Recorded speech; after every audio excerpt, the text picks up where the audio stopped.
दोस्तों, मुझे अपने पड़ोस की आंटी पसंद थी। मैं उसे लेना चाहता था, इसलिए मैंने उसके बेटे से दोस्ती बढ़ाई।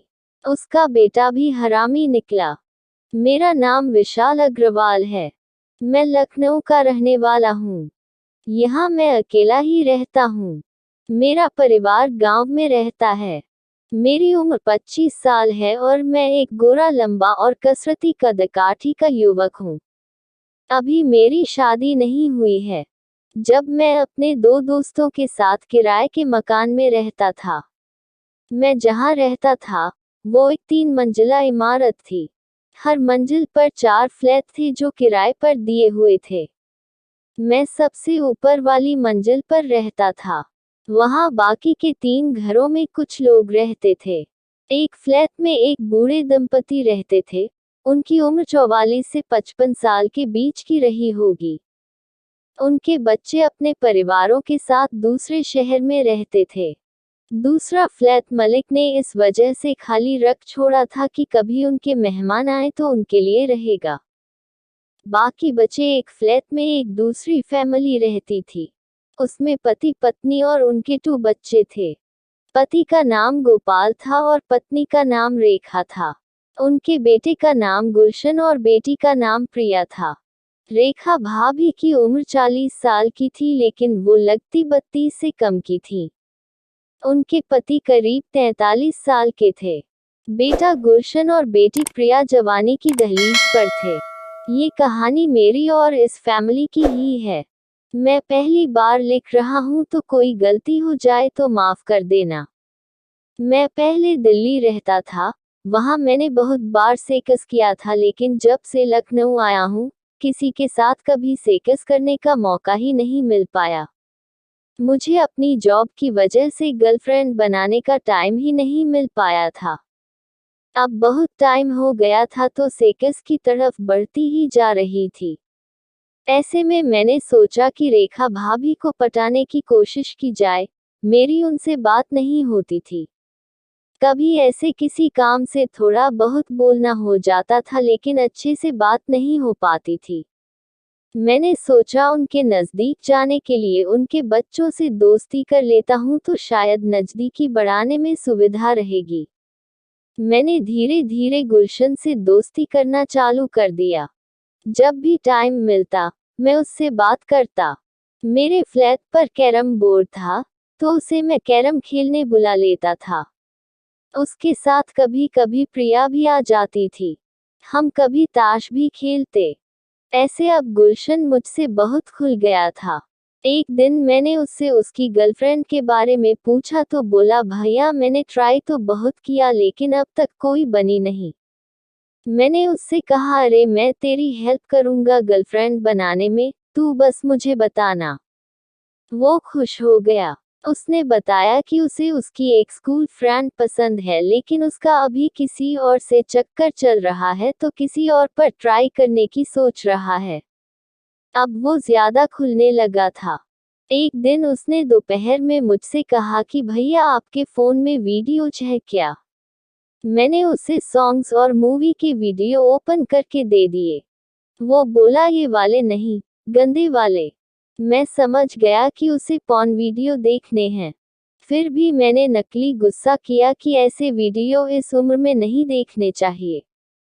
वो बोला कि मैं तो सिर्फ वीडियो देखता ही हूँ, जबकि मेरे फ्रेंड्स तो वीडियोज में जो होता है वो सब कर भी चुके हैं।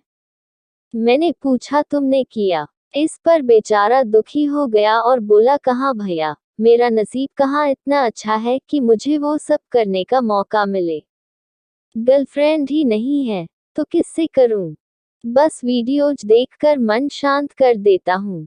मैंने बोला, वो कैसे? वो बोला कि अरे आपको तो सब पता ही होगा, फिर भी क्यों नाटक कर रहे हो?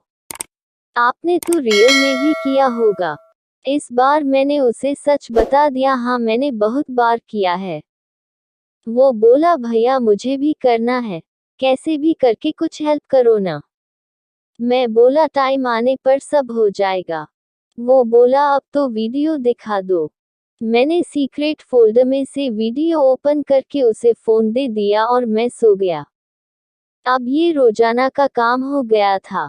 जब मैं अकेला होता, वो तभी आता और वीडियो देखता। ऐसे ही एक दिन मैं घर पर था, तो उसकी मम्मी और प्रिया दोनों किसी रिलेटिव के घर जा रहे थे। वो दोनों शाम को ही वापस आने वाले थे। रेखा भाभी ने गुलशन को भी साथ में चलने को बोला, मगर उसने बहाना बनाकर मना कर दिया। उसने कह दिया कि वो मेरे घर पर रहेगा। रेखा भाभी मुझसे कहकर जाने लगी, आप गुलशन का ख्याल रखना, हम दोनों शाम तक वापस आ पाएंगे। मैंने कहा, आप टेंशन मत लीजिए भाभी जी, मैं इसे पूरा दिन अपने फ्लैट में ही रखूंगा। अब वो दोनों चली गईं। मेरे फ्लैट में उस वक्त हम दोनों ही थे। गुलशन वीडियो देखने लगा और मैं आराम करने के लिए सो गया। थोड़ी देर बाद जब मैं उठा तो गुलशन ने कहा, भैया लड़के लड़के भी सेक्स करते हैं क्या? मैंने बोला, हाँ करते हैं, और लड़की लड़की भी करती हैं। वो बोला, लड़के करते हैं तो उन्हें दर्द नहीं होता? मैं बोला, होता है, लेकिन सेक्स है ही ऐसी चीज की जब करते हैं तभी मजा आता है, फिर वो लड़की के साथ हो या लड़के के साथ, लेकिन मर्जी से होना चाहिए, जबरदस्ती से नहीं करना चाहिए। किसी की मर्जी के बिना सेक्स करना बहुत गलत है, कभी नहीं करना चाहिए। उसने कहा, मैं भी कभी किसी से जबरदस्ती नहीं करूंगा। वो वापस वीडियो देखने लगा और हम दोनों के लिए कुछ नाश्ता बनाने लगा। जब हम दोनों ने नाश्ता कर लिया और वापस बिस्तर पर आए, तो गुलशन अचानक से बोला कि भैया मुझे आपका घोड़ा देखना है। मैं ये सुनकर अचंभित हो गया और उससे बोला, ये क्या बोल रहे हो? वो बोला, कुछ नहीं भैया, बस ऐसे ही देखना है कि आपका घोड़ा कैसा है। पहले तो मैंने मना किया, लेकिन फिर उसने जिद की तो मैं मान गया। मैंने उससे कहा, तू ये बात किसी को नहीं बताने का वादा करेगा तो ही दिखाऊंगा। वो बोला, हाँ भैया, किसी को नहीं बताऊंगा। फिर मैंने अपने पैंट और चड्डी को नीचे किया तो वो आंखें फाड़ कर देखने लगा।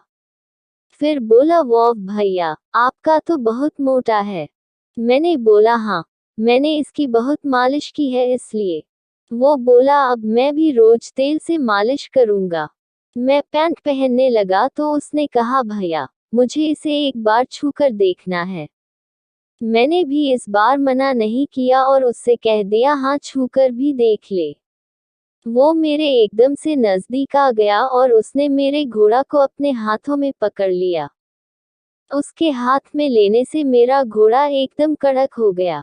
वो बोला, भैया आपका तो मोटा और कड़क भी बहुत है। मैं बोला, लड़कियों को कड़क लन ज्यादा पसंद आता है। वो मेरे घोड़ा को सहलाने लगा तो मुझे लगा जैसे कोई लड़की सहला रही हो। मैं धीरे धीरे उत्तेजित होने लगा। वो मेरे घोड़ा को मस्ती से सहला रहा था जिससे मुझे मजा आने लगा था।